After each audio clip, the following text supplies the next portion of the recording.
ಸ್ನೇಹಿತರೆ, ನಾನಿವತ್ತು ನಿಮಗೆ ಎಕ್ಸ್ಪ್ಲೇನ್ ಮಾಡ್ತಿರೋ ಮೂವಿ 2021ರಲ್ಲಿ ಬಿಡುಗಡೆಯಾಗಿದ್ದ ಚತುರ್ಮುಖಂ ಎಂಬ ಮಲಯಾಳಂ ಭಾಷೆಯ ಮಿಸ್ಟರಿ ಕಮ್ ಹಾರರ್ ಚಿತ್ರ.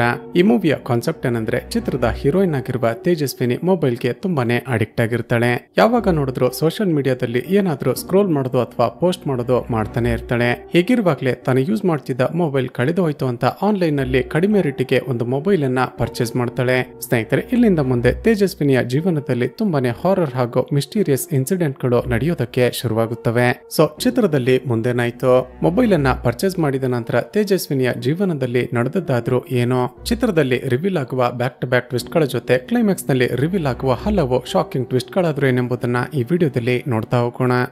ಚಿತ್ರದ ಮೊದಲ ಸೀನ್ ನಲ್ಲಿ ತನ್ನ ಮನೆಯಲ್ಲಿದ್ದ ಪೊಲೀಸ್ ಆಫೀಸರ್ ನ ಮೊಬೈಲ್ಗೆ ಒಂದು ಕಾಲ್ ಬರುತ್ತೆ. ಫೋನ್ ಅನ್ನ ಪಿಕ್ ಮಾಡಿದಾಗ ಆ ಕಡೆಯಿಂದ ಯಾರು ಕೂಡ ಮಾತನಾಡ್ತಿರೋದಿಲ್ಲ, ಬದಲಿಗೆ ವಿಚಿತ್ರವಾದ ಫ್ರೀಕ್ವೆನ್ಸಿಗಳು ಬರ್ತಿರುತ್ತೆ. ಆತ ಫೋನ್ ಅನ್ನ ಕಟ್ ಮಾಡಿ ನಂತರ ಡ್ರಿಂಕ್ಸ್ ಮಾಡ್ತಾ ಟಿವಿ ನೋಡೋದಕ್ಕೆ ಶುರು ಮಾಡ್ತಾನೆ. ಆಗ ಆತ ಆನ್ ಮಾಡಿದ ಟೇಬಲ್ ಫ್ಯಾನ್ ನ ಒಳಗಡೆ ಬೆಂಕಿಯ ಕಿಡಿಗಳು ಹೊತ್ತಿಕೊಳ್ತಿರೋದನ್ನ ನೋಡ್ತೀವಿ. ಇದಕ್ಕಿದ್ದ ಹಾಗೆ ಆ ಫ್ಯಾನಿನ ರೆಕ್ಕೆ ಬಿಚ್ಚಿ ಸೀದಾ ಹೋಗಿ ಆ ಪೊಲೀಸ್ ಆಫೀಸರ್ ನ ಕುತ್ತಿಗೆಗೆ ಚುಚ್ಚಿ ಬಿಡುತ್ತೆ. ಕುತ್ತಿಗೆಯಿಂದ ತೀವ್ರವಾಗಿ ರಕ್ತ ಸುರಿದ ಕಾರಣ ಆ ಪೊಲೀಸ್ ಆಫೀಸರ್ ನೋಡ್ತಿದ್ದ ಹಾಗೆ ಅಲ್ಲೇ ಸತ್ತು ಹೋಗ್ತಾನೆ. ಆಶ್ಚರ್ಯವೆಂಬಂತೆ ಆತ ಸಾಯ್ತಿದ್ದ ಹಾಗೆ ಅವನ ಫೋನಿನ ಬ್ಯಾಟರಿ ಇದ್ದಕ್ಕಿದ್ದ ಹಾಗೆ ಡೌನ್ ಆಗಿ ಸ್ವಿಚ್ ಆಫ್ ಆಗಿಬಿಡುತ್ತೆ. ಇಲ್ಲಿಗೆ ಸೀನ್ ಕಟ್ ಹಾಕಿ ನಂತರದ ಸೀನ್ ನಲ್ಲಿ ಕ್ಲೆಮೆಂಟ್ ಎಂಬ ಒಬ್ಬ ಸೈನ್ಸ್ ಟೀಚರ್ ನನ್ನ ನೋಡ್ತೀವಿ. ಕ್ಲೆಮೆಂಟ್ ಮಕ್ಕಳಿಗೆ ಪಾಠ ಮಾಡ್ತಾ ಹೀಗೆ ಹೇಳ್ತಾರೆ, ಮಕ್ಕಳೇ, ನಮ್ಮ ಸುತ್ತಮುತ್ತ ಇರುವ ಪ್ರತಿಯೊಂದು ಜೀವಿಗಳಿಗೂ ಹಾಗೂ ವಸ್ತುಗಳಿಗೂ ಎನರ್ಜಿಯ ಅವಶ್ಯಕತೆ ಇದೆ. ನಾವ್ಯಾರು ಕೂಡ ಎನರ್ಜಿಯನ್ನ ಸೃಷ್ಟಿ ಮಾಡೋದಕ್ಕಾಗ್ಲಿ ಅಥವಾ ನಾಶ ಮಾಡೋದಕ್ಕಾಗ್ಲಿ ಸಾಧ್ಯ ಇಲ್ಲ. ಹೀಗೆ ಕ್ಲೆಮೆಂಟ್ ಪಾಠ ಮಾಡ್ತಿರುವಾಗ್ಲೇ ಇವರನ್ನ ಭೇಟಿ ಮಾಡೋದಕ್ಕೆ ಅಂತ ಇವರ ಸ್ಟೂಡೆಂಟ್ ಆಗಿರುವ ಆಂಟೋನಿ ಅಲ್ಲಿಗೆ ಬರ್ತಾನೆ. ಸರ್, ನಿಮ್ಮ ಬಳಿ ಒಂದು ಇಂಪಾರ್ಟೆಂಟ್ ವಿಷಯವನ್ನ ಮಾತನಾಡಬೇಕಿದೆ. ನನ್ನ ಫ್ರೆಂಡ್ ತೇಜಸ್ವಿನಿ ಒಂದು ಪ್ರಾಬ್ಲಮ್ ನಲ್ಲಿ ಸಿಕ್ಕಿ ಹಾಕಿಕೊಂಡಿದ್ದಾಳೆ ಅಂತ ಒಂದು ಫ್ಲಾಶ್ ಬ್ಯಾಕ್ ಅನ್ನ ಹೇಳೋದಕ್ಕೆ ಶುರು ಮಾಡ್ತಾನೆ. ಈಗ ಚಿತ್ರದ ಹೀರೋಯಿನ್ ಆಗಿರುವ ತೇಜಸ್ವಿನಿ ಎಂಬ ಹುಡುಗಿಯನ್ನ ನೋಡ್ತೀವಿ. ಸ್ನೇಹಿತರೆ, ಈ ತೇಜಸ್ವಿನಿ ತನ್ನ ಮೊಬೈಲ್ಗೆ ಎಷ್ಟು ಅಡಿಕ್ಟ್ ಆಗಿರ್ತಾಳೆ ಅಂದ್ರೆ, ಬೆಳಿಗ್ಗೆ ಎದ್ದ ತಕ್ಷಣ ಈಕೆ ಮಾಡುವ ಮೊದಲ ಕೆಲಸ ಅಂದ್ರೆ ಮೊಬೈಲ್ ನ ಇಂಟರ್ನೆಟ್ ಅನ್ನ ಆನ್ ಮಾಡೋದು. ನಂತರ ರೆಡಿಯಾಗಿ ಫೋಟೋಸ್ ಗಳನ್ನ ಕ್ಲಿಕ್ ಮಾಡಿ ಇನ್ಸ್ಟಾಗ್ರಾಮ್ ಹಾಗೂ ಫೇಸ್ಬುಕ್ ಗೆ ಅಪ್ಲೋಡ್ ಮಾಡೋದು. ತೇಜಸ್ವಿನಿ ದಿನಪೂರ್ತಿ ಏನೇ ಕೆಲಸ ಮಾಡಿದ್ರು ಕೂಡ ಈಕೆ ಕೈಯಲ್ಲಿ ಮೊಬೈಲ್ ಇದ್ದೇ ಇರುತ್ತೆ. ಈ ತೇಜಸ್ವಿನಿ ಹಾಗೂ ಆಂಟೋನಿ ಒಂದೇ ಕಾಲೇಜ್ ನಲ್ಲಿ ಎಂಜಿನಿಯರಿಂಗ್ ಅನ್ನ ಮುಗಿಸಿರುತ್ತಾರೆ. ಕಾಲೇಜ್ ಮುಗಿದ ನಂತರ ಇಬ್ಬರು ಸೇರಿ ಸಿಸಿಟಿವಿ ಕ್ಯಾಮೆರಾಗಳ ಬಿಸ್ನೆಸ್ ಅನ್ನ ಸ್ಟಾರ್ಟ್ ಮಾಡಿರ್ತಾರೆ. ಸ್ಟಾರ್ಟಿಂಗ್ ನಲ್ಲಿ ಇವರಿಬ್ಬರ ಬಿಸ್ನೆಸ್ ತುಂಬಾನೇ ಚೆನ್ನಾಗಿ ರನ್ ಆಗ್ತಿರುತ್ತೆ. ಆದ್ರೆ ಬರುತ್ತಾ ಇವರಿಗೆ ಕಾಂಪಿಟೇಟರ್ಸ್ ಜಾಸ್ತಿಯಾಗಿ ಆರ್ಡರ್ ಗಳೇ ಸಿಗ್ತಿರೋದಿಲ್ಲ. ಹೀಗಿರುವಾಗಲೇ ಒಂದು ದಿನ ಕಿರಣ್ ಎಂಬ ಒಬ್ಬ ಡಾಕ್ಟರ್ ತನ್ನ ಹಾಸ್ಪಿಟಲ್ಗೆ ಸಿಸಿಟಿವಿ ಕ್ಯಾಮೆರಾಗಳನ್ನ ಫಿಕ್ಸ್ ಮಾಡುವ ಆರ್ಡರ್ ಅನ್ನ ಇವರ ಕಂಪನಿಗೇನೆ ಕೊಡ್ತಾನೆ. ತೇಜಸ್ವಿನಿ ತಕ್ಷಣವೇ ಹಾಸ್ಪಿಟಲ್ಗೆ ಹೋಗಿ ಕಿರಣ್ ಜೊತೆ ಮಾತನಾಡಿ ಡೀಲ್ ಅನ್ನ ಫಿಕ್ಸ್ ಮಾಡ್ತಾಳೆ. ನಂತರ ಅದೇ ದಿನ ಊರಲ್ಲಿ ಹಬ್ಬ ಇದ್ದ ಕಾರಣ ತೇಜಸ್ವಿನಿ ತನ್ನ ಊರಿಗೆ ಹೋಗ್ತಾಳೆ. ಸ್ನೇಹಿತರೆ, ಇಲ್ಲಿ ಗೊತ್ತಾಗೋದೇನಂದ್ರೆ, ತೇಜಸ್ವಿನಿ ಕೇರಳದ ಒಂದು ಚಿಕ್ಕ ಹಳ್ಳಿಗೆ ಸೇರಿದವಳಾಗಿರ್ತಾಳೆ. ತನ್ನ ಕಾಲೇಜ್ ಮುಗಿದ ನಂತರ ಆಂಟೋನಿ ಜೊತೆ ಸೇರಿ ಬಿಸ್ನೆಸ್ ಮಾಡೋದಕ್ಕೆ ಅಂತ ಕೊಚ್ಚಿಗೆ ಬಂದು ಒಂದು ಹಾಸ್ಟೆಲ್ ಅಲ್ಲಿ ಸ್ಟೇ ಆಗಿರ್ತಾಳೆ. ಇನ್ನು ತೇಜಸ್ವಿನಿಯ ಪರ್ಸನಲ್ ಲೈಫ್ ನ ಬಗ್ಗೆ ಹೇಳೋದಾದ್ರೆ, ಈಕೆಗೆ ತಂದೆ ಇರೋದಿಲ್ಲ. ಮನೆಯಲ್ಲಿ ಇವಳ ತಾಯಿ ಹಾಗೂ ಅಣ್ಣ ತುಂಬಾನೇ ಕಷ್ಟಪಟ್ಟು ಇವಳನ್ನ ಬೆಳೆಸಿರ್ತಾರೆ. ಆದ್ರೆ ಕಾಲೇಜ್ ಮುಗಿದ ನಂತರ ತೇಜಸ್ವಿನಿ ಬಿಸ್ನೆಸ್ ಮಾಡೋದಕ್ಕೆ ಅಂತ ತನ್ನ ಅಣ್ಣ ಕೆಲಸ ಮಾಡ್ತಿದ್ದ ಬ್ಯಾಂಕ್ ನಲ್ಲಿ ಒಂದು ಬಿಸ್ನೆಸ್ ಲೋನ್ ಅನ್ನ ತೆಗೆದುಕೊಂಡಿರ್ತಾಳೆ. ಆಬ್ವಿಯಸ್ಲಿ ತೇಜಸ್ವಿನಿಯ ಬಿಸ್ನೆಸ್ ಸರಿಯಾಗಿ ರನ್ ಆಗದ ಕಾರಣ ಈಕೆ ವಾಪಸ್ ಸಾಲವನ್ನ ತೀರಿಸೋದಕ್ಕೆ ಸಾಧ್ಯ ಆಗಿರೋದಿಲ್ಲ. ಬೇರೆ ದಾರಿ ಇಲ್ಲದೆ ತನ್ನ ತಂಗಿಯ ಲೋನ್ಗೆ ಶ್ಯೂರಿಟಿ ಹಾಕಿದ್ದ ಈಕೆ ಅಣ್ಣನೇ ಲೋನ್ ಅನ್ನ ರೀಪೇ ಮಾಡ್ತಿರ್ತಾನೆ. ಇದೇ ಕಾರಣಕ್ಕೆ ತೇಜಸ್ವಿನಿ ಹಾಗೂ ಆಕೆ ಅಣ್ಣನ ಮಧ್ಯ ಜಗಳಾಗಿ ಇಬ್ಬರು ಮಾತನಾಡೋದನ್ನೇ ಸ್ಟಾಪ್ ಮಾಡಿರ್ತಾರೆ. ಮತ್ತೊಂದು ಕಡೆ ತೇಜಸ್ವಿನಿಯ ತಾಯಿ ತನ್ನ ಮಗಳಿಗೆ ಮದುವೆ ಮಾಡಿಸಬೇಕು ಅಂತ ಆಕೆ ಊರಿಗೆ ಹೋದಾಗಲೆಲ್ಲ ಟ್ರೈ ಮಾಡ್ತಿರ್ತಾಳೆ. ಆದ್ರೆ ತೇಜಸ್ವಿನಿ ಮಾತ್ರ ಏನೋ ಒಂದು ರೀಸನ್ ಅನ್ನ ಹೇಳಿ ಪ್ರತಿ ಸಾರಿ ಕೂಡ ತನ್ನ ತಾಯಿಯ ಕೈಯಿಂದ ತಪ್ಪಿಸಿಕೊಂಡು ಬರ್ತಿರ್ತಾಳೆ. ನಂತರದ ಸೀನ್ ನಲ್ಲಿ ಆ ದಿನ ಸಾಯಂಕಾಲ ತೇಜಸ್ವಿನಿ ಊರಿನ ಜಾತ್ರೆಯನ್ನ ನೋಡ್ತಾ ತನ್ನ ಮೊಬೈಲ್ ನಲ್ಲಿ ಫೋಟೋಸ್ ಗಳನ್ನ ಹಾಗೂ ವಿಡಿಯೋಸ್ ಗಳನ್ನ ಕ್ಲಿಕ್ ಮಾಡಿಕೊಳ್ತಾಳೆ. ಅಲ್ಲಿದ್ದ ಒಂದಷ್ಟು ಜನ ಹೆಂಗಸರ ಮೇಲೆ ದೇವರು ಬಂದಿದ್ದ ಕಾರಣ ಅವರು ತಮ್ಮ ಕೈಗಳನ್ನ ಆ ಕಡೆ ಈ ಕಡೆ ಜೋರಾಗಿ ಬೀಸ್ತಿರ್ತಾರೆ. ತೇಜಸ್ವಿನಿ ತನ್ನ ಕೈಯಲ್ಲಿ ಮೊಬೈಲ್ ಅನ್ನ ಹಿಡಿದುಕೊಂಡು ವಿಡಿಯೋ ರೆಕಾರ್ಡಿಂಗ್ ಮಾಡ್ತಾ ಹತ್ತಿರ ಹೋದಾಗ ಆ ಮಹಿಳೆಯ ಕೈ ತಾಗಿ ಈಕೆ ಮೊಬೈಲ್ ನೀರಿನ ಒಳಗಡೆ ಬಿದ್ದು ಬಿಡುತ್ತೆ. ತಕ್ಷಣವೇ ತೇಜಸ್ವಿನಿ ಆ ಹೊಂಡದ ಒಳಗಡೆ ಇಳಿದು ಮೊಬೈಲ್ ಅನ್ನ ತೆಗೆದುಕೊಳ್ತಾಳೆ. ಆದ್ರೆ ನೀರಿನ ಒಳಗಡೆ ಬಿದ್ದಿದ್ದ ಕಾರಣ ಈಕೆ ಮೊಬೈಲ್ ವರ್ಕ್ ಆಗೋದಿಲ್ಲ. ಮರುದಿನ ಬೆಳಿಗ್ಗೆ ಅಲ್ಲೇ ಹತ್ತಿರದಲ್ಲಿದ್ದ ಸಿಟಿಗೆ ಬಂದು ಮೊಬೈಲ್ ಅನ್ನ ರಿಪೇರಿ ಮಾಡೋದಕ್ಕೆ ಕೊಡ್ತಾಳೆ. ಆದ್ರೆ ಆ ಮೊಬೈಲ್ ನ ರಿಪೇರಿಗೆ ತುಂಬಾನೇ ಖರ್ಚಾಗುತ್ತೆ ಅಂತ ಗೊತ್ತಾದ ನಂತರ ಹೊಸ ಮೊಬೈಲ್ ಅನ್ನೇ ಪರ್ಚೇಸ್ ಮಾಡಬೇಕು ಅಂತ ಡಿಸೈಡ್ ಮಾಡ್ತಾಳೆ. ಈಗ ತೇಜಸ್ವಿನಿಗೆ OnePlus ಮೊಬೈಲ್ ಅನ್ನ ಪರ್ಚೇಸ್ ಮಾಡಬೇಕು ಅಂತ ತುಂಬಾನೇ ಆಸೆ ಇರುತ್ತೆ. ಹಾಗೂ OnePlus ಕಂಪನಿಯ ಮೊಬೈಲ್ ಇನ್ನೇನೋ ಕೆಲವೇ ದಿನಗಳಲ್ಲಿ ತನ್ನ ಹೊಸ ಮಾಡೆಲ್ ಅನ್ನ ಲಾಂಚ್ ಮಾಡ್ತಿದೆ ಅಂತ ಕೂಡ ಗೊತ್ತಾಗುತ್ತೆ. ಅಲ್ಲಿಯವರೆಗೂ ಯೂಸ್ ಮಾಡೋದಕ್ಕೆ ಆನ್ಲೈನ್ ನಲ್ಲಿ ಯಾವ್ದಾದ್ರು ಕಡಿಮೆ ಬಜೆಟ್ ನ ಮೊಬೈಲ್ ಗಳು ಸಿಗುತ್ತಾ ಅಂತ ಸರ್ಚ್ ಮಾಡ್ತಾಳೆ. ಆಗ ಆನ್ಲೈನ್ ನಲ್ಲಿ 15 15,000 ಲೀಸಾ ಎಂಬ ಮೊಬೈಲ್ 4,500ಕ್ಕೆ ಡಿಸ್ಕೌಂಟ್ ನಲ್ಲಿ ಸಿಗ್ತಿದೆ ಅಂತ ಗೊತ್ತಾಗುತ್ತೆ. 15,000 ಮೊಬೈಲ್ ಕೇವಲ 4,500 ರೂಪಾಯಿಗೆ ಸಿಗ್ತಿದೆಯಲ್ಲ ಅಂತ ತೇಜಸ್ವಿನಿಗೂ ಕೂಡ ಆಶ್ಚರ್ಯ ಆಗುತ್ತೆ. ಜೊತೆಗೆ ಲೀಸಾ ಎಂಬ ಕಂಪನಿಯ ಹೆಸರನ್ನ ಇದುವರೆಗೂ ತಾನು ಕೇಳೇ ಇಲ್ವಲ್ಲ ಅಂತ ಅಂದುಕೊಳ್ತಾಳೆ. ಹಾಗೂ ಮೊಬೈಲ್ ನ ಕೆಳಗಡೆ ಓನ್ಲಿ 1 ಸ್ಟಾಕ್ ಲೆಫ್ಟ್ ಅಂತ ಬರ್ದಿರೋದನ್ನ ಕೂಡ ನೋಡ್ತಾಳೆ. ಹೇಗಿದ್ರು ಸ್ವಲ್ಪ ದಿನ ಯೂಸ್ ಮಾಡೋದಕ್ಕೆ ಅಷ್ಟೇ ಅಲ್ವಾ ಅಂತ ತೇಜಸ್ವಿನಿ ಮೊಬೈಲ್ ಅನ್ನ ಆರ್ಡರ್ ಮಾಡೇ ಬಿಡ್ತಾಳೆ. ಇಲ್ಲಿಗೆ ಸಿನ್ ಕಟ್ಟಾಕಿ ಮರುದಿನ ಬೆಳಗ್ಗೆನೆ ಆ ಮೊಬೈಲ್ ಡೆಲಿವರಿ ಆಗುತ್ತೆ. ಆ ಮೊಬೈಲ್ ಅನ್ನ ಅನ್ಬಾಕ್ಸಿಂಗ್ ಮಾಡಿದ ತೇಜಸ್ವಿನಿ ಸೆಲ್ಫಿ ಕ್ಲಿಕ್ ಮಾಡಿ ಸೋಷಿಯಲ್ ಮೀಡಿಯಾಗಳಿಗೆ ಅಪ್ಲೋಡ್ ಮಾಡ್ತಾಳೆ. ಆ ದಿನ ರಾತ್ರಿ ಈಕೆ ಹಾಗೂ ಆಂಟೋನಿ ಕೂತು ಊಟ ಮಾಡ್ತಿದ್ದಾಗ ಈಕೆ ಮೊಬೈಲ್ಗೆ ಒಂದು ಅನ್ನೋನ್ ನಂಬರ್ ನಿಂದ ಪದೇ ಪದೇ ಮೆಸೇಜಸ್ ಗಳು ಬರ್ತಿರುತ್ತೆ. ಮೋಸ್ಟ್ಲಿ ಯಾರೋ ರಾಂಗ್ ನಂಬರ್ಗೆ ಮೆಸೇಜಸ್ ಮಾಡ್ತಿರ್ಬೋದು ಅಂತ ಆಂಟೋನಿ ಅದನ್ನ ಇಗ್ನೋರ್ ಮಾಡೋದಕ್ಕೆ ಹೇಳ್ತಾನೆ. ಊಟವಾದ ನಂತರ ಇನ್ನೇನು ಅಲ್ಲಿಂದ ಹೊರಡಬೇಕು ಅನ್ನುವಾಗ ತೇಜಸ್ವಿನಿ ಆಂಟೋನಿ ಜೊತೆ ಒಂದು ಸೆಲ್ಫಿಯನ್ನ ಕ್ಲಿಕ್ ಮಾಡೋದಕ್ಕೆ ಅಂತ ಹೋಗ್ತಾಳೆ. ಆಗ ಆಶ್ಚರ್ಯವೆಂಬಂತೆ ಅಲ್ಲಿದ್ದ ಲೈಟ್ ಕಂಬಗಳು ತುಂಬಾನೇ ವಿಚಿತ್ರ ರೀತಿಯಲ್ಲಿ ಫ್ಲಿಕರ್ ಆಗ್ತಾ ಕಿಡಿಗಳು ಹೊತ್ತಿಕೊಳ್ತಿರುತ್ತೆ. ಮನೆಗೆ ಹೋದ ನಂತರ ತೇಜಸ್ವಿನಿ ಮೊಬೈಲ್ ಅನ್ನ ಚಾರ್ಜ್ಗೆ ಹಾಕಿ ಮಲಗಿಕೊಂಡಿರ್ತಾಳೆ. ಸ್ವಲ್ಪ ಸಮಯದ ನಂತರ ಏನೋ ಶಬ್ದ ಆಗಿ ತೇಜಸ್ವಿನಿಗೆ ಎಚ್ಚರವಾಗುತ್ತೆ. ಏನದು ಅಂತ ನೋಡಿದ್ರೆ ಈಕೆ ಮೊಬೈಲ್ ಅನ್ನ ಚಾರ್ಜ್ಗೆ ಹಾಕಿದ್ಲಲ್ವಾ, ಆ ಸ್ವಿಚ್ ಬೋರ್ಡ್ ನಲ್ಲಿ ಸ್ಪಾರ್ಕ್ ಬರ್ತಿರುತ್ತೆ. ತಕ್ಷಣಕ್ಕೆ ಸ್ವಿಚ್ ಅನ್ನ ಆಫ್ ಮಾಡೋದಕ್ಕೆ ಅಂತ ಹೋದಾಗ ಈಕೆಗೂ ಕೂಡ ಶಾಕ್ ಹೊಡೆಯುತ್ತೆ. ಇಲ್ಲಿಗೆ ಸಿನ್ ಕಟ್ಟಾಗಿ ಮರುದಿನ ಬೆಳಿಗ್ಗೆ ತೇಜಸ್ವಿನಿ ಆ ಡಾಕ್ಟರ್ ಕಿರಣ್ ನ ಹಾಸ್ಪಿಟಲ್ಗೆ ಸಿಸಿಟಿವಿ ಕ್ಯಾಮೆರಾಗಳನ್ನ ಫಿಕ್ಸ್ ಮಾಡಿಸೋದಕ್ಕೆ ಅಂತ ಹೋಗಿರ್ತಾಳೆ. ಆಗ ತೇಜಸ್ವಿನಿ ಮಾತನಾಡೋದಕ್ಕೆ ಅಂತ ಡಾಕ್ಟರ್ ನ ಕ್ಯಾಬಿನ್ಗೆ ಹೋದಾಗ ಆತ ಈಕೆ ಜೊತೆ ಮಿಸ್ಬಿಹೇವ್ ಮಾಡೋದಕ್ಕೆ ಶುರು ಮಾಡ್ತಾನೆ. ಇದನ್ನು ನೋಡಿದ ತೇಜಸ್ವಿನಿಗೆ ತುಂಬಾನೇ ಕೋಪ ಬಂದು ಆ ಡಾಕ್ಟರ್ ನ ಕಪಾಳಕ್ಕೆ ಹೊಡೆದು ಬಿಡ್ತಾಳೆ. ಈಕೆ ಕೂಗಾಡ್ತಿರೋದನ್ನ ಕೇಳಿಸಿಕೊಂಡ ಆಂಟೋನಿ ತಕ್ಷಣವೇ ಒಳಗಡೆ ಓಡಿ ಬರ್ತಾನೆ. ತೇಜಸ್ವಿನಿ ಏನ್ ನಡೀತು ಅಂತ ಎಕ್ಸ್ಪ್ಲೇನ್ ಮಾಡೋದಕ್ಕೂ ಮುಂಚೆನೆ ಆ ಡಾಕ್ಟರ್ ತನ್ನ ಮೊಬೈಲ್ ಅನ್ನ ತೋರಿಸ್ತಾನೆ. ಅದರಲ್ಲಿ ತೇಜಸ್ವಿನಿ ಹಿಂದಿನ ದಿನ ರಾತ್ರಿ ಆ ಡಾಕ್ಟರ್ಗೆ ವಾಟ್ಸ್ಆಪ್ ನಲ್ಲಿ ರೊಮ್ಯಾಂಟಿಕ್ ಮೆಸೇಜಸ್ ಗಳನ್ನ ಸೆಂಡ್ ಮಾಡಿರ್ತಾಳೆ. ಆಂಟೋನಿ ಈಕೆ ಮಾಡಿದ ಮೆಸೇಜಸ್ ಗಳನ್ನ ನೋಡಿ ಈಕೆಗೆ ನನ್ನ ಮೇಲೆ ಇಂಟ್ರೆಸ್ಟ್ ಇದೆ ಅಂತ ಈ ರೀತಿ ಮೂವ್ ಮಾಡಿದೆ. ತೇಜಸ್ವಿನಿಗೆ ನನಗೆ ಮದುವೆ ಆಗಿದೆ ಅಂತ ಗೊತ್ತಿದ್ರು ಕೂಡ ನನಗೆ ಯಾಕೆ ರೊಮ್ಯಾಂಟಿಕ್ ಮೆಸೇಜಸ್ ಗಳನ್ನ ಮಾಡಿದ್ಲು ಅಂತ ಆಕೆ ಮೇಲೆನೆ ಬ್ಲೇಮ್ ಮಾಡ್ತಾನೆ. ತಕ್ಷಣವೇ ಆಂಟೋನಿ ಇವರಿಬ್ಬರ ಜಗಳವನ್ನ ಬಿಡಿಸಿ ತೇಜಸ್ವಿನಿಯನ್ನ ಹೊರಗಡೆ ಕರೆದುಕೊಂಡು ಬಂದು ಬಿಡ್ತಾನೆ.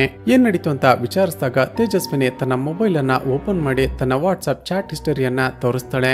ಆಶ್ಚರ್ಯವೆಂಬಂತೆ ಅದರಲ್ಲಿ ಈಕೆ ಹಿಂದಿನ ದಿನ ಆ ಡಾಕ್ಟರ್ಗೆ ಯಾವುದೇ ಮೆಸೇಜಸ್ ಗಳನ್ನ ಸೆಂಡೇ ಮಾಡಿರೋದಿಲ್ಲ.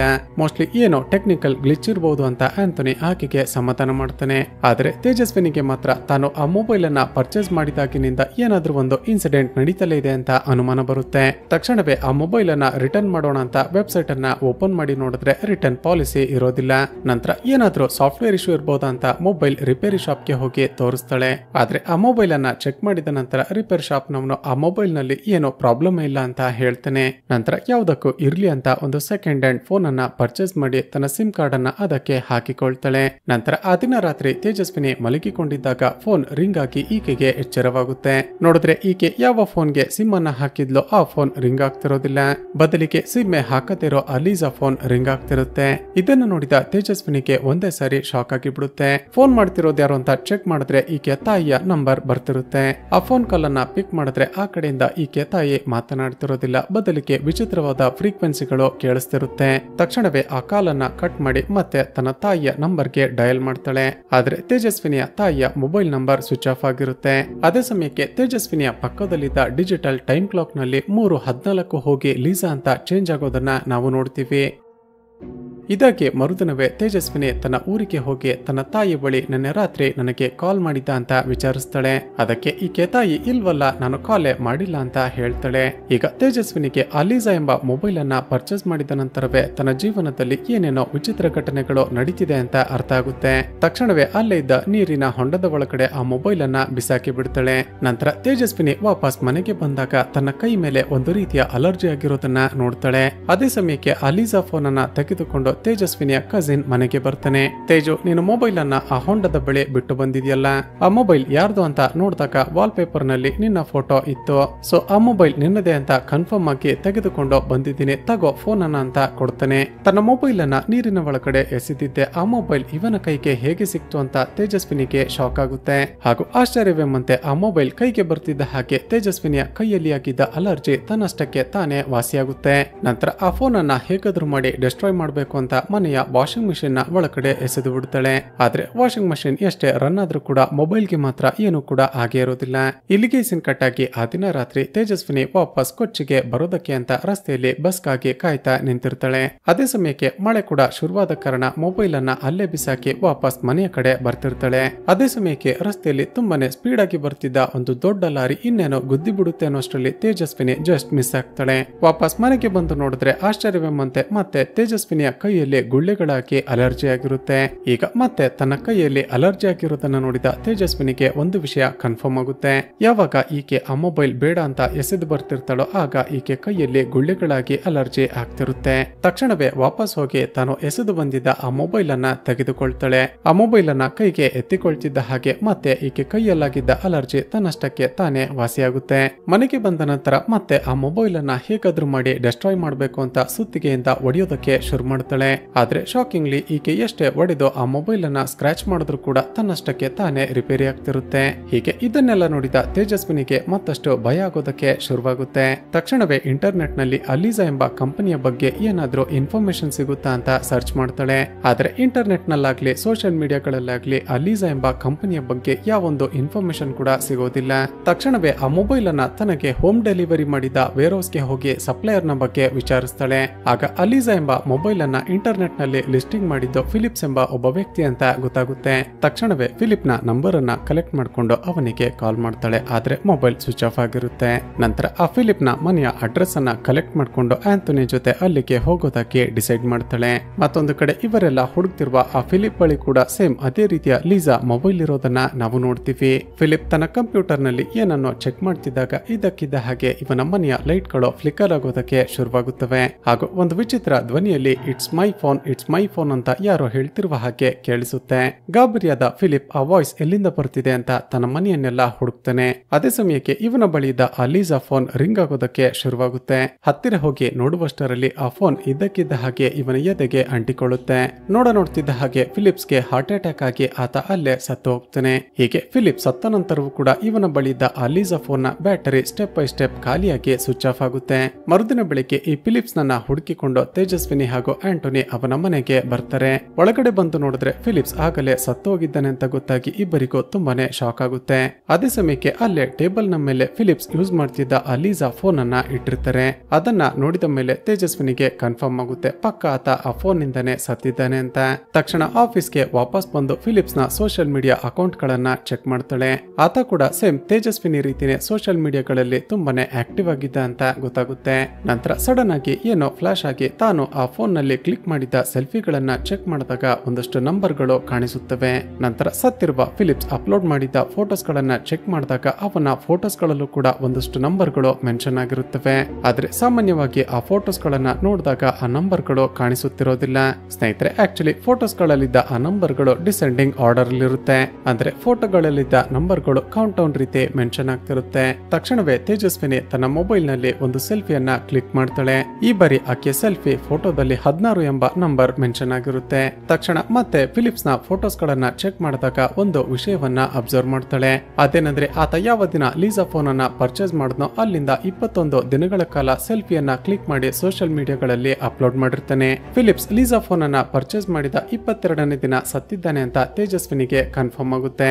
ಸ್ನೇಹಿತರೆ, ಇದರ ಅರ್ಥ ಯಾರೇ ಆಗ್ಲಿ ಆ ಲೀಸಾ ಫೋನ್ ಅನ್ನ ಪರ್ಚೇಸ್ ಮಾಡಿದ್ರೆ 21 ದಿನಗಳ ಕೌಂಟ್ ಡೌನ್ ಸ್ಟಾರ್ಟ್ ಆಗಿರುತ್ತೆ. ಅಂದ್ರೆ ಆ ಫೋನ್ ಅನ್ನ ಪರ್ಚೇಸ್ ಮಾಡಿದವರು 22ನೇ ದಿನ ಸತ್ತು ಹೋಗ್ತಿರ್ತಾರೆ. ಈಗ ತೇಜಸ್ವಿನಿ ರಾತ್ರಿ 12 ಗಂಟೆ ಆಗೋವರೆಗೂ ಕಾದಿದ್ದು ಮತ್ತೊಂದು ಸೆಲ್ಫಿಯನ್ನ ಕ್ಲಿಕ್ ಮಾಡ್ತಾಳೆ. ಈಗ ಆಕೆ ಕ್ಲಿಕ್ ಮಾಡಿದ ಸೆಲ್ಫಿಯಲ್ಲಿ 15 ಎಂಬ ನಂಬರ್ ಮೆನ್ಷನ್ ಆಗಿರುತ್ತೆ. ಇದರ ಅರ್ಥ ತೇಜಸ್ವಿನಿ ಕೇವಲ 15 ದಿನಗಳ ಕಾಲ ಮಾತ್ರನೇ ಬದುಕಿರ್ತಾಳೆ ಅಂತ ನಮಗೆ ಅರ್ಥ ಆಗುತ್ತೆ. ಇಲ್ಲಿಗೆ ಈ ಸೀನ್ ಕಟ್ ಆಗಿ ಚಿತ್ರದ ಕಥೆ ಈಗ ಪ್ರೆಸೆಂಟ್ಗೆ ಬರುತ್ತೆ. ಹೀಗೆ ತನ್ನ ಫ್ರೆಂಡ್ ತೇಜಸ್ವಿನಿಯ ಲೈಫ್ ನಲ್ಲಿ ನಡೀತಿರುವ ಎಲ್ಲ ವಿಚಿತ್ರ ಘಟನೆಗಳನ್ನ ಆಂಟೋನಿ ಕ್ಲೆಮೆಂಟ್ಗೆ ಎಕ್ಸ್ಪ್ಲೇನ್ ಮಾಡ್ತಾನೆ. ಸರ್, ಹೇಗಾದ್ರೂ ಮಾಡಿ ನನ್ನ ಫ್ರೆಂಡ್ ತೇಜಸ್ವಿನಿಯನ್ನ ನೀವೇ ಕಾಪಾಡಬೇಕು ಅಂತ ಬೇಡಿಕೊಳ್ತಾನೆ. ಇಲ್ಲಿಗೆ ಸೀನ್ ಕಟ್ ಆಗಿ ಮರುದಿನ ಬೆಳಿಗ್ಗೆ ತೇಜಸ್ವಿನಿ ಫಿರೋಜ್ ಎಂಬ ಒಬ್ಬ ವ್ಯಕ್ತಿಯನ್ನ ಹುಡುಕಿಕೊಂಡು ಬಂದಿರ್ತಾಳೆ. ವಿಷಯವೇನೆಂದ್ರೆ ಫಿಲಿಪ್ ಸಾಯೋದಕ್ಕೂ ಮುಂಚೆ ಆ ಲೀಸಾ ಫೋನ್ ಅನ್ನ ಈ ಫಿರೋಜ್ ಎಂಬ ಹುಡುಗನಿಗೂ ಕೂಡ ಸೇಲ್ ಮಾಡಿರ್ತಾನೆ. ಫಿರೋಜ್ ಬಳಿ ಹೋಗಿ ಆ ಫೋನ್ ನಿಮ್ಗೆ ಎಲ್ಲಿ ಸಿಕ್ತೋ, ಎಲ್ಲಿ ಪರ್ಚೇಸ್ ಮಾಡಿದ್ರಿ ಅಂತ ಡೀಟೇಲ್ಸ್ ಗಳನ್ನ ಕೇಳ್ತಾಳೆ.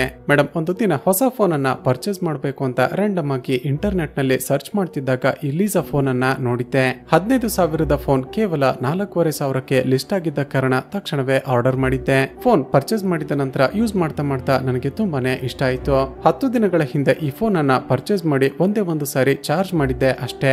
ಅಂದಿನಿಂದ ಇಂದಿನವರೆಗೂ ಈ ಫೋನ್ ನ ಬ್ಯಾಟರಿನೇ ಖಾಲಿಯಾಗಿಲ್ಲ ಮೇಡಮ್ ಅಂತ ಹೇಳ್ತೇನೆ. ನಂತರ ತೇಜಸ್ವಿನಿ ಫಿರೋಜ್ ಕ್ಲಿಕ್ ಮಾಡಿದ ಸೆಲ್ಫಿಗಳನ್ನ ಚೆಕ್ ಮಾಡಿದಾಗ ಅಲ್ಲಿ ನಂಬರ್ 3 ಮೆನ್ಷನ್ ಆಗಿರುತ್ತೆ. ಇದರರ್ಥ ಫಿರೋಜ್ ಇನ್ನು 3 ದಿನಗಳ ಕಾಲ ಬದುಕಿರ್ತಾನೆ ಅಂತ ತೇಜಸ್ವಿನಿಗೆ ಕನ್ಫರ್ಮ್ ಆಗುತ್ತೆ.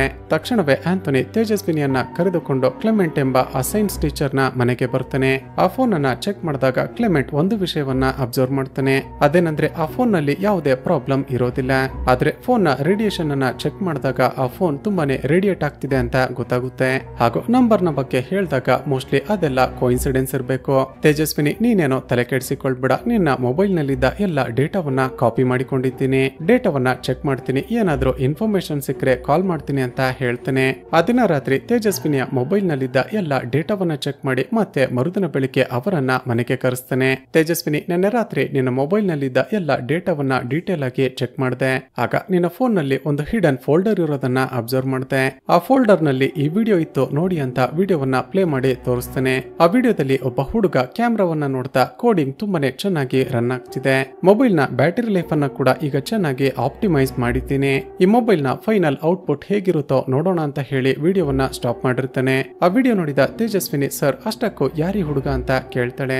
ಅದಕ್ಕೆ ಕ್ಲೆಮೆಂಟ್ ಹೇಳೋದನಂದ್ರೆ ಆ ಹುಡುಗ ಮಾತನಾಡ್ತಿರೋದನ್ನ ನೋಡಿದ್ರೆ ಮೋಸ್ಟ್ಲಿ ನೀನು ಯೂಸ್ ಮಾಡ್ತಿರೋ ಅಲೀಸಾ ಫೋನ್ ಅನ್ನ ಅವನೇ ಡೆವಲಪ್ ಮಾಡಿದ್ದಾನೆ ಅಂತ ಅನಿಸ್ತಿದೆ. ಆ ಹುಡುಗ ಯಾರು, ಆತ ಎಲ್ಲಿದ್ದಾನೆ ಅಂತ ಫೈಂಡ್ ಔಟ್ ಮಾಡಿದ್ರೆ ನಿನ್ನ ಮೊಬೈಲ್ ನ ಮಿಸ್ಟರಿ ಸಾಲ್ವ್ ಆಗುತ್ತೆ ಅಂತ ಹೇಳ್ತಾನೆ. ಆ ವಿಡಿಯೋದಲ್ಲಿ ಆ ಹುಡುಗನ ಬಗ್ಗೆ ಏನಾದ್ರೂ ಇನ್ಫಾರ್ಮೇಶನ್ ಸಿಗುತ್ತಾ ಅಂತ ಮತ್ತೊಮ್ಮೆ ಚೆಕ್ ಮಾಡಿದಾಗ ಅವನ ಹಿಂದೆ ಒಂದು ಕಂಪನಿಯ ಲೋಗೋ ಇರೋದನ್ನ ಅಬ್ಸರ್ವ್ ಮಾಡ್ತಾರೆ. ಆ ಲೋಗೋದಲ್ಲಿ ಕೇರಳ ಸ್ಟಾರ್ಟ್ಅಪ್ ಮಿಷನ್ ಎಂಬ ಹೆಸರು ಮೆನ್ಷನ್ ಆಗಿರುತ್ತೆ. ತಕ್ಷಣವೇ ಮೂವರು ಆ ಕಂಪನಿಗೆ ಹೋಗಿ ಆ ಹುಡುಗನ ಫೋಟೋವನ್ನ ತೋರಿಸಿ ವಿಚಾರಿಸ್ತಾರೆ. ಅದಕ್ಕೆ ಆ ಕಂಪನಿಯ ಮ್ಯಾನೇಜರ್ ಹೇಳೋದನಂದ್ರೆ ಮೇಡಮ್ ನೀವು ಹೇಳ್ತಿರುವ ಆ ಹುಡುಗನ ಹೆಸರು ಆದರ್ಶ್ ಅಂತ. ಆದರ್ಶ್ ಈ ಹಿಂದೆ ನಮ್ಮ ಕಂಪನಿಯಲ್ಲಿ ಮೊಬೈಲ್ ಡೆವಲಪಿಂಗ್ ಕೆಲಸ ಮಾಡ್ತಿದ್ದ. ಆದರ್ಶ್ ಒಬ್ಬ ವಿಚಿತ್ರ ಕ್ಯಾರೆಕ್ಟರ್ ನ ಹುಡುಗ ಆಗಿದ್ದ. ಆತ ಯಾರ ಜೊತೆ ಕೂಡ ಹೆಚ್ಚಾಗಿ ಬೆರೆಯದೆ ಯಾವಾಗಲೂ ತನ್ನ ರೂಮ್ ನಲ್ಲಿ ಒಬ್ಬನೇ ಕೆಲಸ ಮಾಡ್ತಿದ್ದ.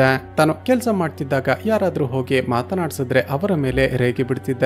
ಆದರೆ ಒಂದು ದಿನ ತನ್ನ ಮನೆಯಲ್ಲಿದ್ದ ಲ್ಯಾಬ್ ನಲ್ಲಿ ಕೆಲಸ ಮಾಡ್ತಿದ್ದಾಗ ಫೈರ್ ಆಕ್ಸಿಡೆಂಟ್ ನಲ್ಲಿ ಸತ್ತು ಹೋದ್ನಂತೆ. ಅವನ ಬಗ್ಗೆ ಮತ್ತಷ್ಟು ಡೀಟೇಲ್ಸ್ ಗಳು ಬೇಕು ಅಂದ್ರೆ ಅವನ ಫ್ರೆಂಡ್ ನವೀನ್ ಎಂಬ ಒಬ್ಬ ಹುಡುಗ ಇದ್ದಾನೆ. ಅವನ ಬಳಿ ಹೋಗಿ ವಿಚಾರಿಸಿದ್ರೆ ನಿಮ್ಗೆ ಮತ್ತಷ್ಟು ಡೀಟೇಲ್ಸ್ ಗಳು ಸಿಗುತ್ತೆ ಅಂತ ಅವನ ನಂಬರ್ ಅನ್ನ ಕೊಡ್ತಾನೆ. ತಕ್ಷಣವೇ ಈ ಮೂವರು ಆ ನವೀನ್ ಎಂಬ ಹುಡುಗನನ್ನ ಕಾಂಟ್ಯಾಕ್ಟ್ ಮಾಡಿ ಅವನನ್ನ ಹೋಗಿ ಭೇಟಿ ಮಾಡ್ತಾರೆ.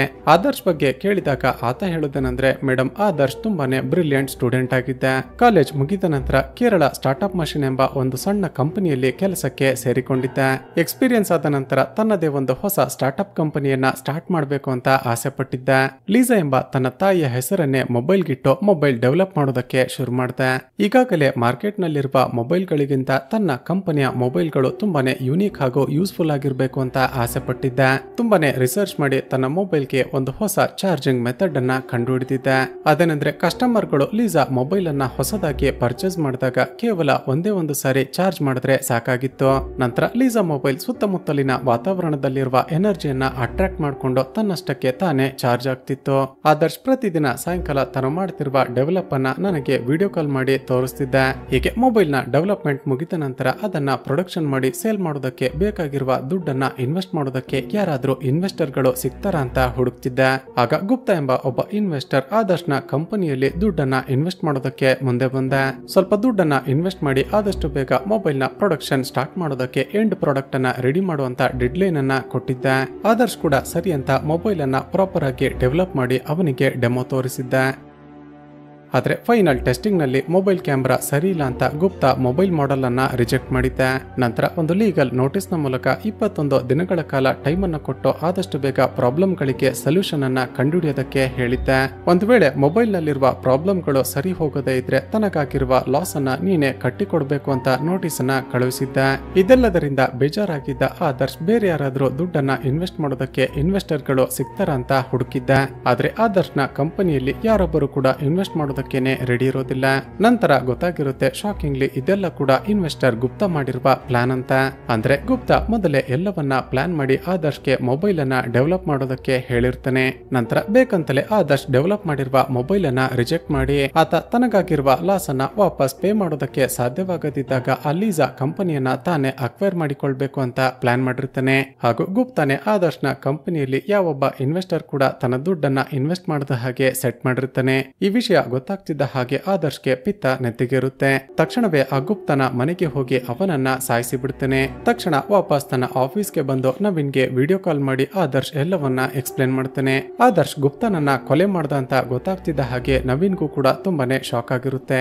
ಆದರೆ ತನ್ನ ಫ್ರೆಂಡ್ ಆಗಿದ್ದ ಆದರ್ಶ್ನನ್ನ ಕಾಪಾಡೋದಕ್ಕೆ ಅಮೆರಿಕದಲ್ಲಿದ್ದ ತನ್ನ ಮತ್ತೊಬ್ಬ ಫ್ರೆಂಡ್ ಜೊತೆ ಮಾತಾಡಿ ಇವನನ್ನ ಅಲ್ಲಿಗೆ ಕಳುಹಿಸೋದಕ್ಕೆ ಪ್ಲಾನ್ ಮಾಡ್ತಾನೆ. ತಕ್ಷಣವೇ ನಿನ್ನ ಲಗೇಜ್ ಅನ್ನ ತೆಗೆದುಕೊಂಡು ಹೊರಟು ಬಾ, ಅಮೆರಿಕದಲ್ಲಿರುವ ನನ್ನ ಫ್ರೆಂಡ್ ಜೊತೆ ಮಾತನಾಡಿದ್ದೀನಿ, ಸ್ವಲ್ಪ ದಿನ ನೀನು ಅಲ್ಲೇ ಇರು, ಎಲ್ಲ ನಾರ್ಮಲ್ ಆದ ನಂತರ ನಾನೇ ವಾಪಸ್ ಕರೆಸಿಕೊಳ್ತೀನಿ ಅಂತ ಹೇಳ್ತೇನೆ. ತಕ್ಷಣವೇ ಆದರ್ಶ್ ತಾನು ಡೆವಲಪ್ ಮಾಡಿದ 4 ಮೊಬೈಲ್ ಗಳನ್ನ ಬ್ಯಾಗ್ಗೆ ಹಾಕಿಕೊಳ್ತಾನೆ. ನಂತರ ಯಾರಿಗೂ ಕೂಡ ಯಾವ ಸಾಕ್ಷಿನೂ ಸಿಗಬಾರ್ದು ಅಂತ ತನ್ನ ಲ್ಯಾಬ್ಗೆ ಬೆಂಕಿ ಹಚ್ಚಿ ಬಿಡ್ತಾನೆ. ಲ್ಯಾಬ್ ನಿಂದ ಇನ್ನೇನೋ ಹೊರಗಡೆ ಬರಬೇಕು ಅನ್ನೋಷ್ಟರಲ್ಲಿ shockingly automatic door malfunction ಆಗಿ ಲಾಕ್ ಆಗಿ ಬಿಡುತ್ತೆ.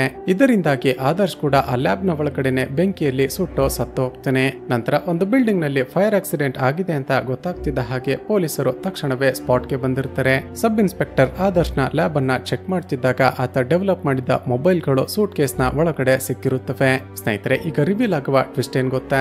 ಆ ಸಬ್ ಇನ್ಸ್ಪೆಕ್ಟರ್ ತಾನೊಂದು ಮೊಬೈಲ್ ಅನ್ನ ಇಟ್ಕೊಂಡು ಮಿಕ್ಕ 3 ಫೋನ್ ಗಳನ್ನ ಫಿಲಿಪ್ಸ್ಗೆ ಸೇಲ್ ಮಾಡಿರ್ತಾನೆ. ಸ್ನೇಹಿತರೆ, ಈ ಸಬ್ ಇನ್ಸ್ಪೆಕ್ಟರ್ ಚಿತ್ರದ ಶುರುವಿನಲ್ಲಿ ಸತ್ತಿದ್ದು. ಮತ್ತೊಂದು ಕಡೆ ಆ ಸಪ್ಲೈಯರ್ ಫಿಲಿಪ್ಸ್ ನೋಡಿದ್ರೆ ಆ ಫೋನ್ ಚೆನ್ನಾಗಿದೆಯಲ್ಲ ಅಂತ ತಾನೊಂದು ಫೋನ್ ಅನ್ನ ಇಟ್ಕೊಂಡು ಮಿಕ್ಕ 2 ಫೋನ್ ಅನ್ನ ಆನ್ಲೈನ್ ನಲ್ಲಿ ಸೇಲ್ಗೆ ಹಾಕಿರ್ತಾನೆ. ಸ್ನೇಹಿತರೆ, ಇದರರ್ಥ ಆ ಮಿಕ್ಕ 2 ಫೋನ್ ಗಳನ್ನ ಫಿರೋಜ್ ಹಾಗೂ ತೇಜಸ್ವಿನಿ ಪರ್ಚೇಸ್ ಮಾಡಿರ್ತಾರೆ. ಈಗ ತೇಜಸ್ವಿನಿ ಹಾಗೂ ಆಂಥೋನಿಗೆ ಒಂದು ವಿಷಯ ಕನ್ಫರ್ಮ್ ಆಗುತ್ತೆ. ಅದೇನಂದ್ರೆ ಆದರ್ಶ್ನ ಆತ್ಮನೆ ತನ್ನ ಮೊಬೈಲ್ ಅನ್ನ ಪರ್ಚೇಸ್ ಮಾಡಿದ್ದವರನ್ನ ಕೊಲೆ ಮಾಡ್ತಿದೆ ಅಂತ. ಅದೇ ಸಮಯಕ್ಕೆ ತೇಜಸ್ವಿನಿಗೆ ಒಂದು ವಿಷಯ ಸಡನ್ ಆಗಿ ಫ್ಲಾಶ್ ಆಗುತ್ತೆ. ಅದೇನಂದ್ರೆ ಫಿರೋಜ್ ಅಲೀಜಾ ಫೋನ್ ಅನ್ನ ಪರ್ಚೇಸ್ ಮಾಡಿ ಇಂದಿಗೆ 21 ದಿನ ಮುಗಿದಿದೆ ಅಂತ. ತೇಜಸ್ವಿನಿ ಫಿರೋಜ್ಗೆ ಕಾಲ್ ಮಾಡೋದಕ್ಕೆ ಟ್ರೈ ಮಾಡ್ತಾಳೆ, ಆದ್ರೆ ಅವನ ಮೊಬೈಲ್ ಕೂಡ ನಾಟ್ ರೀಚಬಲ್ ಆಗಿರುತ್ತೆ. ತಕ್ಷಣವೇ ಫಿರೋಜ್ ನನ್ನ ಕಾಪಾಡಬೇಕು ಅಂತ ಆಂಥೋನಿ ಜೊತೆ ಅವನ ಮನೆಗೆ ಹೊರಟು ಬರ್ತಾಳೆ. ಈ ಕಡೆ ತನ್ನ ಆಫೀಸ್ ನಲ್ಲಿ ಕೆಲಸ ಮಾಡ್ತಿದ್ದ ಫಿರೋಜ್ ನ ಸುತ್ತಮುತ್ತ ಇದ್ದ ಲೈಟ್ ಗಳು ಇದ್ದಕ್ಕಿದ್ದ ಹಾಗೆ ಫ್ಲಿಕರ್ ಆಗೋದಕ್ಕೆ ಶುರುವಾಗುತ್ತವೆ. ಫಿರೋಜ್ಗೂ ಕೂಡ ಈ ಹಿಂದೆ ಫಿಲಿಪ್ಗೆ ಕೇಳಿದ ಹಾಗೆ ಒಂದು ವಿಚಿತ್ರ ಧ್ವನಿ ಕೇಳಿಸುತ್ತೆ. ಹೆದರಿಕೊಂಡ ಫಿರೋಜ್ ಸುತ್ತಮುತ್ತ ನೋಡ್ತಿದ್ದಾಗ ಈತ ಹಾಕಿಕೊಂಡಿದ್ದ ಹೆಡ್ ಫೋನ್ ನ ವೈರ್ ಇವನ ಕತ್ತನ್ನ ಹಿಸ್ಕೋದಕ್ಕೆ ಶುರು ಮಾಡುತ್ತೆ. ಹೀಗೆ ಫಿರೋಜ್ ಕೆಳಗಡೆ ಬಿದ್ದು ಒದ್ದಾಡ್ತಿರುವಾಗ ಇವನ ರೂಮ್ ನಲ್ಲಿದ್ದ ಎಸಿಯ ಟೆಂಪರೇಚರ್ ಇದ್ದಕ್ಕಿದ್ದ ಹಾಗೆ ಕಡಿಮೆ ಆಗೋದಕ್ಕೆ ಶುರುವಾಗುತ್ತೆ. ಇಲ್ಲಿಗೆ ಸೀನ್ ಕಟ್ ಆಗಿ ಸ್ವಲ್ಪ ಸಮಯದ ನಂತರ ತೇಜಸ್ವಿನಿ ಹಾಗೂ ಆಂಥೋನಿ ಅಲ್ಲಿಗೆ ಬರ್ತಾರೆ. ಆದರೆ ಫಿರೋಜ್ ಅಷ್ಟರಲ್ಲೇ ಫ್ರೀಸ್ ಆಗಿ ಸತ್ತೋಗಿರ್ತಾನೆ. ಹೀಗೆ ಲೀಸಾ ಫೋನ್ ಯಾರ್ಯಾರ ಬಳಿ ಇತ್ತೋ ಅವರೆಲ್ಲ ಸತ್ತಿದ್ದನ್ನ ನೋಡಿದ ತೇಜಸ್ವಿನಿಗೆ ತಾನು ಕೂಡ ಸಾಯೋದು ಪಕ್ಕ ಅಂತ ಕನ್ಫರ್ಮ್ ಆಗುತ್ತೆ. ಮರುದಿನವೇ ಕೊನೆಯದಾಗಿ ತನ್ನ ಮನೆಯವರನ್ನ ನೋಡ್ಬೇಕು ಅಂತ ವಾಪಸ್ ತನ್ನ ಊರಿಗೆ ಹೋಗ್ತಾಳೆ. ಜಗಳ ಮಾಡಿಕೊಂಡು ಮಾತನ್ನ ಬಿಟ್ಟಿದ್ದ ತನ್ನ ಅಣ್ಣನ ಜೊತೆ ತುಂಬಾನೇ ಪ್ರೀತಿಯಿಂದ ಮಾತನಾಡ್ತಾಳೆ. ಹೀಗೆ ತೇಜಸ್ವಿನಿ ಆ ಲೀಸಾ ಫೋನ್ ಅನ್ನ ಪರ್ಚೇಸ್ ಮಾಡಿ ಆಗಲೇ 18 ದಿನ ಕಳೆದು ಹೋಗಿರುತ್ತೆ. ಅಂದ್ರೆ ತೇಜಸ್ವಿನಿ ಇನ್ನು ಕೇವಲ 3 ದಿನಗಳು ಮಾತ್ರನೇ ಬದುಕಿರ್ತಾಳೆ. ಈ ಕಡೆ ಕ್ಲೆಮೆಂಟ್ ಹೇಗಾದ್ರೂ ಮಾಡಿ ತೇಜಸ್ವಿನಿಯನ್ನ ಕಾಪಾಡಬೇಕು ಅಂತ ಯೋಚನೆ ಮಾಡ್ತಾ ತನ್ನ ಮನೆಗೆ ಲಿಫ್ಟ್ ನಲ್ಲಿ ಹೋಗ್ತಿರ್ತಾನೆ. ಆಗ ಲಿಫ್ಟ್ ನಲ್ಲಿ ಇದ್ದ ಕಾರಣ ಇವನ ಮೊಬೈಲ್ ನೆಟ್ವರ್ಕ್ ಇದ್ದಕ್ಕಿದ್ದ ಹಾಗೆ ಆಫ್ ಆಗಿಬಿಡುತ್ತೆ. ಇದನ್ನ ನೋಡಿದ ಕ್ಲೆಮೆಂಟ್ಗೆ ಸಡನ್ ಆಗಿ ಏನೋ ಫ್ಲಾಶ್ ಆಗಿ ತಕ್ಷಣವೇ ತೇಜಸ್ವಿನಿಯನ್ನ ಕರೆಸ್ತಾನೆ. ತೇಜಸ್ವಿನಿ, ನೀನೊಂದು ವಿಷಯವನ್ನ ಅಬ್ಸರ್ವ್ ಮಾಡಿದ್ಯಾ? ನಾವು ಲಿಫ್ಟ್ ನಲ್ಲಿ ಹೋಗುವಾಗ ಸಮ್ ಟೈಮ್ಸ್ ನಮ್ಮ ಮೊಬೈಲ್ ಸರಿಯಾಗಿ ವರ್ಕ್ ಮಾಡೋದಿಲ್ಲ. ಯಾಕಂದ್ರೆ ಲಿಫ್ಟ್ 4 ಕಡೆಯಿಂದ ಮೆಟಲ್ ನಲ್ಲಿ ಕವರ್ ಆಗಿರುತ್ತೆ. ಆದ್ರೆ ಲಿಫ್ಟ್ ನಲ್ಲಿರುವ ಸಣ್ಣ ಪುಟ್ಟ ಹೋಲ್ಸ್ ಗಳ ಮೂಲಕ ನಮ್ಮ ಮೊಬೈಲ್ಗೆ ಸಿಗ್ನಲ್ ಬರ್ತಿರುತ್ತೆ. ಇದೇ ಮೆಥಡ್ ಅನ್ನ ಯೂಸ್ ಮಾಡ್ಕೊಂಡು ನಾನೊಂದು ಎಕ್ಸ್ಪೆರಿಮೆಂಟ್ ಅನ್ನ ಮಾಡ್ತೀನಿ. ನಿನ್ನ ಮೊಬೈಲ್ ಕೊಡುವಂತ ಆಕೆ ಮೊಬೈಲ್ ಅನ್ನ ಒಂದು ಓವನ್ ನ ಒಳಗಡೆ ಇಟ್ಟು ಸಿಲ್ವರ್ ಪೇಪರ್ ನಿಂದ 4 ಕಡೆ ಕವರ್ ಮಾಡ್ತಾನೆ. ಹಾಗೂ ಆ ಮೊಬೈಲ್ಗೆ ಯಾವುದೇ ರೀತಿಯ ಎನರ್ಜಿ ಸಿಗಬಾರ್ದು ಅಂತ ಮನೆಯಲ್ಲಿದ್ದ ಪವರ್ ಅನ್ನ ಕಂಪ್ಲೀಟ್ ಆಗಿ ಆಫ್ ಮಾಡಿಬಿಡ್ತಾನೆ. ಇಲ್ಲಿಗೆ ಸೀನ್ ಕಟ್ ಆಗಿ ಮರುದಿನ ತೇಜಸ್ವಿನಿ ಬಳಿ ಕೇವಲ ಒಂದೇ ದಿನ ಇರುತ್ತೆ. ತೇಜಸ್ವಿನಿ ಆ ಫೋನ್ ಅನ್ನ ಹೊರಗಡೆ ತೆಗೆದು ಮತ್ತೆ ಸೆಲ್ಫಿ ಕ್ಲಿಕ್ ಮಾಡ್ತಾಳೆ. ಈಗ ಆ ಸೆಲ್ಫಿ ಫೋಟೋದ ಒಳಗಡೆ ನಂಬರ್ 2 ಮೆನ್ಷನ್ ಆಗಿರುತ್ತೆ. ಆದ್ರೆ 21 ದಿನಗಳ ಕ್ಯಾಲ್ಕುಲೇಷನ್ ಪ್ರಕಾರ ಆ ಫೋಟೋದ ಒಳಗಡೆ ನಂಬರ್ 1 ಮೆನ್ಷನ್ ಆಗಿರ್ಬೇಕಿತ್ತು. ಇದರ ಅರ್ಥ ಆ ಫೋನ್ ಹಿಂದಿನ ದಿನ ಕಂಪ್ಲೀಟ್ ಆಗಿ ಕವರ್ ಅಪ್ ಆಗಿ ಯಾವುದೇ ಎನರ್ಜಿ ಸಿಗದ ಕಾರಣ ಒಂದು ದಿನ ಸ್ಕಿಪ್ ಆಗಿದೆ ಅಂತ ಕನ್ಫರ್ಮ್ ಆಗುತ್ತೆ. ಈಗ ಒಂದು ಐಡಿಯಾ ಮಾಡಿದ ಕ್ಲೆಮೆಂಟ್ ಇವರಿಬ್ಬರನ್ನ ಸಿಲಿಂಡರ್ ರೆಡಿ ಮಾಡುವ ವ್ಯಕ್ತಿಯ ಬಳಿ ಕರೆದುಕೊಂಡು ಹೋಗ್ತಾನೆ. ಅಲೀಸಾ ಫೋನ್ ಅನ್ನ ಒಳಗಡೆ ಇಟ್ಟು ಲಾಕ್ ಮಾಡೋದಕ್ಕೆ ಒಂದು ಸ್ಟ್ರಾಂಗ್ ಆಗಿರುವ ಸಿಲಿಂಡರ್ ಅನ್ನ ರೆಡಿ ಮಾಡೋದಕ್ಕೆ ಹೇಳ್ತಾನೆ. ಇಲ್ಲಿಗೆ ಸೀನ್ ಕಟ್ ಆಗಿ ಆ ದಿನ ರಾತ್ರಿ ಆ ವ್ಯಕ್ತಿ ಫೋನ್ ಮಾಡಿ ಸಿಲಿಂಡರ್ ರೆಡಿ ಆಗಿದೆ ಬನ್ನಿ ಅಂತ ಕರೀತಾನೆ. ಸರಿ ಅಂತ ಈ ಮೂವರು ಆ ಫ್ಯಾಕ್ಟರಿ ಕಡೆ ಹೋಗ್ತಿದ್ರೆ ರಸ್ತೆಯಲ್ಲಿದ್ದ ಲೈಟ್ ಕಂಬ ಕಂಬಗಳೆಲ್ಲ ಇವರ ಮೇಲೆ ಬೀಳೋದಕ್ಕೆ ಶುರು ಮಾಡುತ್ತವೆ. ಈ ಮೂವರು ಹೇಗೋ ಮಾಡಿ ಸರ್ವೈವ್ ಆಗ್ತಾ ಆ ಫ್ಯಾಕ್ಟರಿ ಬಳಿ ಕಡೆಗೂ ಬಂದು ರೀಚ್ ಆಗ್ತಾರೆ. ಆದರೆ ಫ್ಯಾಕ್ಟರಿಯ ಒಳಗಡೆ ಕೂಡ ಆದರ್ಶ್ನ ಆತ್ಮ ತೇಜಸ್ವಿನಿಯನ್ನ ಕೊಲೆ ಮಾಡೋದಕ್ಕೆ ಎಲೆಕ್ಟ್ರಿಕ್ ವೈರ್ಗಳು ಹಾಗೂ ಎಕ್ವಿಪ್ಮೆಂಟ್ಸ್ ಗಳ ಮೂಲಕ ಪ್ರಯತ್ನ ಪಡ್ತಿರುತ್ತೆ. ಮೂವರು ಆದರ್ಶ್ನ ಆತ್ಮದಿಂದ ತಪ್ಪಿಸಿಕೊಳ್ಳೋದಕ್ಕೆ ತುಂಬಾನೇ ಪ್ರಯತ್ನ ಪಡ್ತಾರೆ. ಕಡೆಗೂ ಆದರ್ಶ್ನ ಆತ್ಮ ಆ ಮೊಬೈಲ್ ನಿಂದ ಹೊರಗಡೆ ಬರುತ್ತೆ. ಆದ್ರೆ ತೇಜಸ್ವಿನಿ ಹೇಗೋ ಮಾಡಿ ಕಡೆಗೂ ಆದರ್ಶ್ನ ಆತ್ಮದಿಂದ ತಪ್ಪಿಸಿಕೊಂಡು ಸಿಲಿಂಡರ್ನ ಒಳಗಡೆ ಆ ಫೋನ್ ಅನ್ನ ಇಟ್ಟು ವೆಲ್ಡಿಂಗ್ ಮಾಡಿಸಿ ಬಿಡ್ತಾಳೆ. ಆ ಮೂಲಕ ಆ ಫೋನ್ಗೆ ಯಾವುದೇ ರೀತಿಯ ಎನರ್ಜಿ ಸಿಗದ ಹಾಗೆ ಮಾಡಿಬಿಡ್ತಾರೆ. ಇಲ್ಲಿಗೆ ಸೀನ್ ಕಟ್ಟಾಗಿ ಚಿತ್ರದ ಕತೆ ಹಲವು ದಿನಗಳ ನಂತರಕ್ಕೆ ಶಿಫ್ಟ್ ಆಗುತ್ತೆ. ಈಗ ತೇಜಸ್ವಿನಿ ಖುಷಿಯಾಗಿ ತನ್ನ ಜೀವನ ನಡೆಸ್ತಿರೋದನ್ನ ನೋಡ್ತೀವಿ. ಮತ್ತೊಂದು ಕಡೆ ಚಿತ್ರದ ಎಂಡ್ಸಿನ್ ನಲ್ಲಿ ಕ್ಲೈಮೇಟ್ ನ ಸಿಸ್ಟಮ್ ನಲ್ಲಿ ಆದರ್ಶ್ನ ಫೋನ್ ನ ಡೇಟಾ ಎಲ್ಲ ಇತ್ತಲ್ವಾ, ಆ ಡೇಟಾ ಮತ್ತೆ ಆಕ್ಟಿವೇಟ್ ಆಗಿ ಅಲ್ಲೇ ಒಂದು ಮೊಬೈಲ್ಗೆ ಟ್ರಾನ್ಸ್ಫರ್ ಆಗುತ್ತೆ ಹಾಗೂ ಮೊಬೈಲ್ ನ ಡಿಸ್ಪ್ಲೇ ಇದ್ದಕ್ಕಿದ್ದ ಹಾಗೆ ಆನ್ ಆಗುತ್ತೆ ಹಾಗೂ ಇಲ್ಲಿಗೆ ಈ ಚಿತ್ರ ಮುಕ್ತಾಯವಾಗುತ್ತೆ. ಸ್ನೇಹಿತರೆ, ಚಿತ್ರದ ಕತೆ ಇಷ್ಟವಾಗಿದ್ರೆ ಈ ವಿಡಿಯೋಗೆ ಒಂದು ಲೈಕ್ ಮಾಡಿ ಶೇರ್ ಮಾಡೋದನ್ನ ಮರೆಯಬೇಡಿ. ಇದೇ ರೀತಿಯ ವಿಡಿಯೋಸ್ಗಾಗಿ ಈ ಚಾನಲ್ ಅನ್ನ ಸಬ್ಸ್ಕ್ರೈಬ್ ಮಾಡಿಕೊಂಡು ಪಕ್ಕದಲ್ಲೇ ಇರುವ ಬೆಲ್ ಐಕಾನ್ ಅನ್ನ ಕ್ಲಿಕ್ ಮಾಡಿ.